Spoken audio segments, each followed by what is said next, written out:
You gotta do it the Pudge way. We're just gonna, you kind of bullshit. Hold on, it. shut up. I'm recording.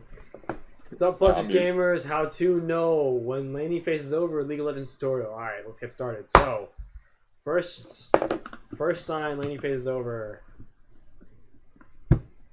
Shoot, gotta wait 14 minutes. First sign laning phase is over is when the first turret is killed. Pretty cool, huh? First turret is killed. So, in your lane, let's say you're bot lane and you're attacking this turret and then it dies. Laning phase is over. Second sign, laning phase is over. Lane swaps.